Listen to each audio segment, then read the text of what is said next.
Hi everybody, Salma Manzur with 12 Rivers Realty here with my friend Sonny Bara with the Bara team at Keller Williams. That's right. And Sonny and I are here to talk to you about investments. Another podcast in the world of podcasts, but this one about investments and why. Why did we want to come up with this, Sonny, after millions and millions of podcasts out there in the world? Why should people tune in? We just want to help people. We want to help people learn about investing in real estate and show them that it's a lot less daunting than probably what they're thinking it is. Okay. And what happened is that both Sonny and I are real estate professionals. We sell real estate in Austin, and we both have been doing it for years. And why we're so excited to talk to people about investing is because as long as we've been in the business, we have recognized as we've grown up in this career that buying a home is intimidating, much less investing. Correct. Right? But we also do know that a large percentage of the population invests and makes money and has built wealth. And as we have grown up in our careers, we are talkers and we're friends and we come together and we're like, what have you been up to? What have you been up to? And what happened?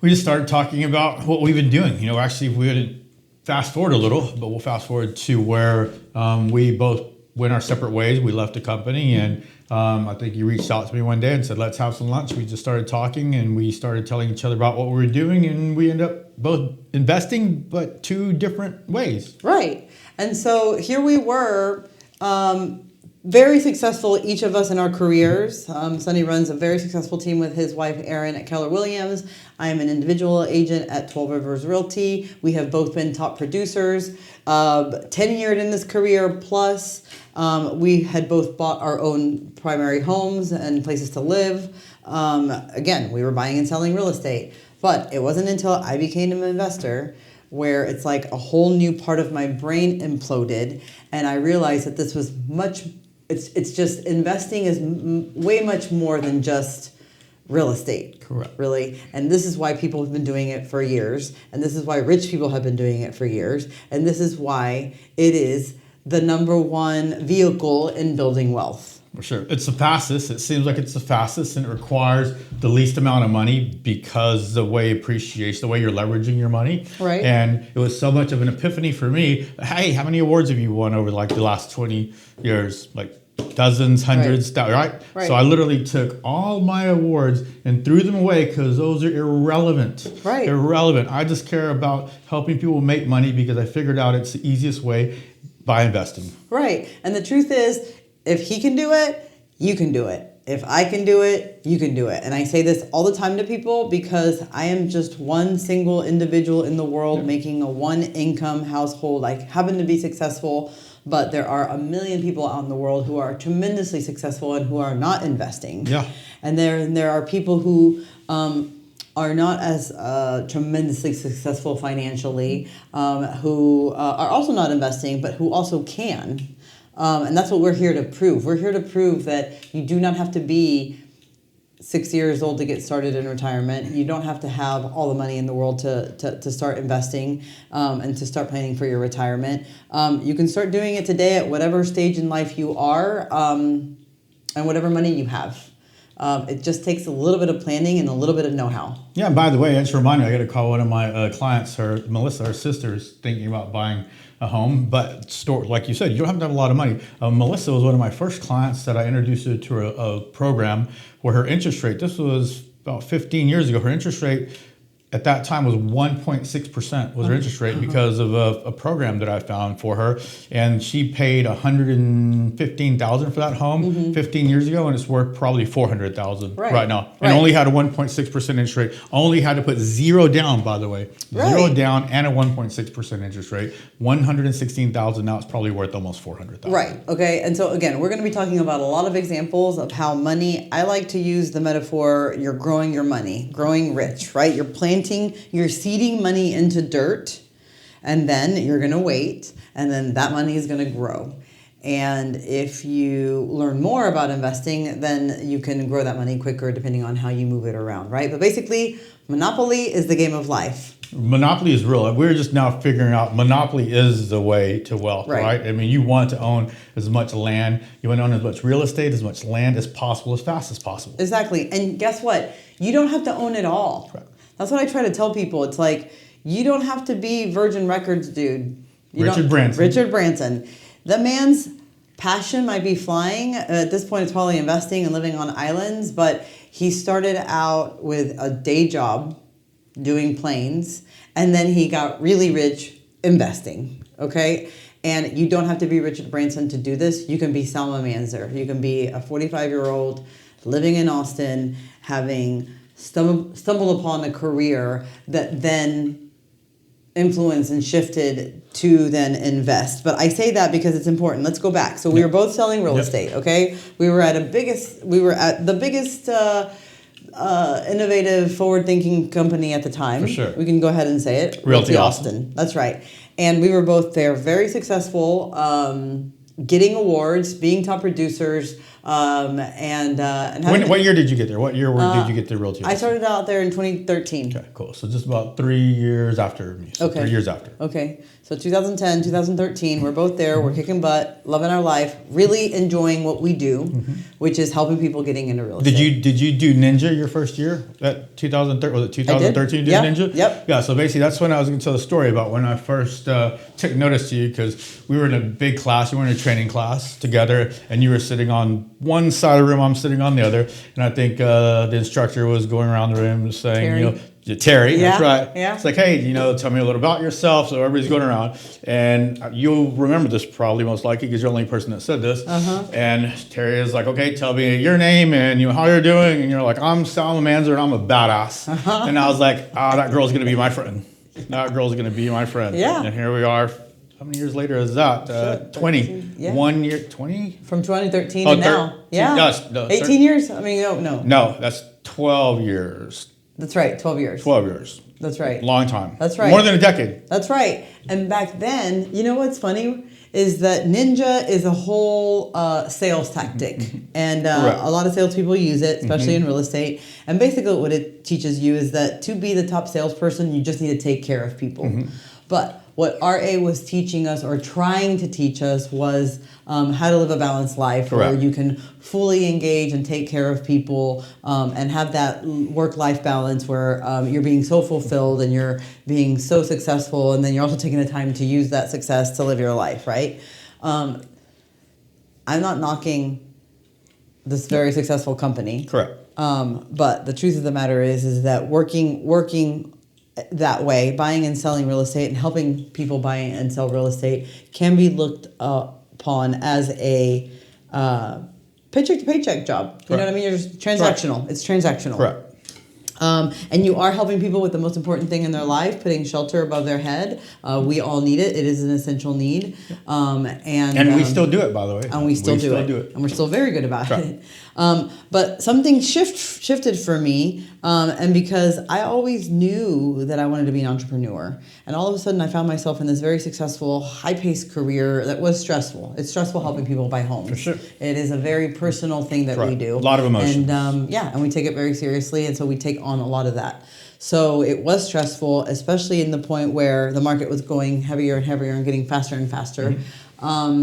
And I stumbled upon real estate because a young friend of mine was like, hey, you're a big talker. You say you're a badass. You say you want to invest. Now's your opportunity. I found this project. You can buy ahead of time. And I'm the kind of person that puts my money where my mouth is. And he was right. I had been talking about it. And you said he was like 10 years younger than you. Yeah. He was like young, younger. Yeah, he was young. He came from an affluent family. His parents had shown him a little bit of the way, and he had a few properties under his belt that he owned. And I thought to myself, well, shit, if he can do it, I can do it. And that's what I'm trying to tell you people. If I can do it, you can do it. And so that's how why? Because we're nobody. Literally, we came from super humble beginnings. Right. So if we can do it, anybody can do it. Right. Well, how much did your dad pay for his first house? $4,000, by the way, in Brady, Texas. I was born and raised, still lives there to this day. Brady, Texas, you guys. It's not mountainous. It's not beachy. It's in the heart of Texas. Geographical center of Texas. But my dad's home right now is probably worth $180,000. So if you think about that, he far exceeded what I tell everybody. Most homes double in value every 10 years. That blew that stat out of the way, right? Yeah. Even in Brady, Texas. And now, was that your dad's investment property? Did he have a second home? It's the only home he's ever bought. Exactly. If my dad knew what I knew now, my dad would be a multi-millionaire. He'd own 25, 35 homes in Brady, Texas. Okay, so even his $4 an hour salary. Okay. So lesson number 1, we all need a place to live, and your first investment can be your first home. Right. So stop renting. Okay, here's another thing. Going through all these seminars and business-oriented things that I went through as I found success in my career, and I would hear people like Tony Robbins, that like, you just need to find the money and then you can make the money. And I'm like, how do you want me to make money appear out of nothing, right? But it turns out that with real estate, you can make money appear out of nothing. And so, again, this is why real estate is a good vehicle for building wealth, and the only vehicle for building wealth. I mean, well, not the only, not the only, but it is the most risk evasive one, because we can talk about this in a future episode, but you got the stock market, you've got all these things, but we're not building any more land. Correct. You know what I mean? Right. And like maybe the stock market, maybe crypto, but like humans to some degree have some sort of like finger in that pulse. But we're not building any more land. In fact, some people might say that the land's kind of like the ocean's like getting bigger, right? And the land's getting receded. So we're putting that out there. However, I agree. Sonny, that's how we met. We met buying and selling real estate. We came back together to catch up, realizing that we had both bought a few things. We'd been gone from the company. I've been gone at least a year for sure. And how long have you been gone from the company? Well, actually, probably a little more than a year for me, because how long had you been gone from the company by the time we had lunch? When we had lunch, well, if we're being honest, I called you because I was leaving RA, and you had left a year before me, and I was wanting to get your advice on how to do this in the most kosher, loving, decoupling of ways, which Realty Austin's good at. Yeah. And we did, and you gave me great advice, and I have a great relationship with them to this day, which, we were both at this big company, Realty Austin. We were both doing a good job in our careers, helping people buy and sell homes, enjoying it. As we matured in our career, our clients matured, and some of them, look, investors come from all walks of life, okay? And if it's one thing I'm telling you is that buy real estate as quickly as you can. And some of you are ambitious and 18 and you're like, how do I do it? Call us, we'll explain. And some of you have a different mentality, and you see a mountain and it's impossible, and you think, how am I going to do this when I don't even have a job? Again, call us, we'll help you figure it out. But if we know one thing for sure, and this is going to go on deaf ears because it just happens to be experience, but like experience will teach you things that you won't know until you experience them. So that's like lost words again. But we were successful in our careers. We were selling real estate.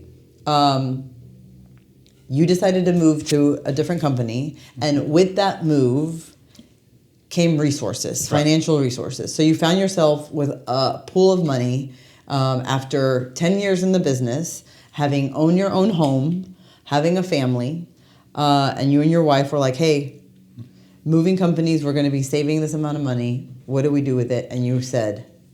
I said that we need to start buying real estate. So we started talking to all our investor clients and just letting them know that we were going to be buying investment properties, and so that our fiduciary duty was no longer to them, right? Because at the end of the day, I have a lot of investor clients, and so I had to notify all of them that we were going to be moving into purchasing investment properties for a couple reasons. One, we had extra cash. Now we're going to be making more money at the new company. And two, we knew the interest rates were never going to be that low again. Right. And so it was time for us to take advantage of it. Right. And so that's when you interned the investment pool, and you bought one that turned into 5. In a very short amount of time. In a very short amount of time. We're going to talk about that next episode. And I, unlike you, who come from a married, established family where you were making money and having to save it, I was just living the single life, a few years... Partying in Ibiza. Before you, like living a life, because I didn't have kids and I didn't have to save. And then all of a sudden a friend of mine was like, you talk the big talk, are you going to walk the big walk? And I made my first investment. And how long did it take you to make that first investment? I had already been in the business for 7 years. You know what I mean? And I feel so much more knowledgeable now. And I can service my clients so much better now. not only with investments, but even with that first purchase. You look at everything differently now, knowing how that money can work for you. Are you surprised that it took it so long for it to click for you because of how involved you were in the industry, how busy you were, how your family was involved in it? Like, I mean, it didn't surprise me how long it took. Like, I wish I could have done it sooner, but I arrived where I am now, and I'm fortunate to be here. And now I want to spread the word so that people can get here sooner. But if you're just now starting today, start today. It's not too late.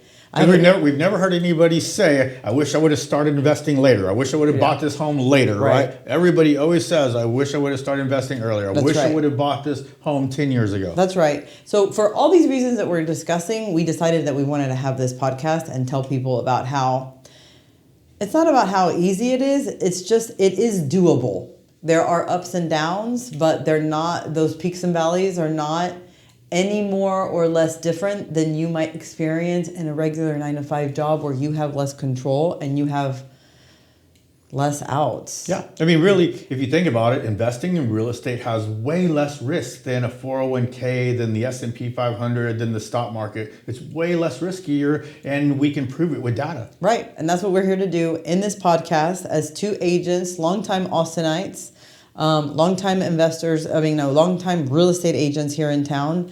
We know this place, we know our numbers, and we wanted to start sharing what we're learning and how we're growing, both as individuals and as our pocketbooks. Absolutely. Yeah, we really just want to try to help people understand as fast as possible because we think it's that important. It's that important for us to spread this word that it seems like everybody else is saying opposite by saying diversify, all these different things. If we can scream it from the top of the mountains, it's going to make everyone's life much easier sooner. You'll have more choices because with financial freedom comes the choices. Right. Lucky for us, we won't be screaming them at the top of our lungs. We were going to be talking about them right here in this podcast. Follow along. Click down there. We've got Sonny Bara with the Bara team at Keller Williams, Salma Manzur at 12 Rivers Realty. Follow along and find out more. See you next time.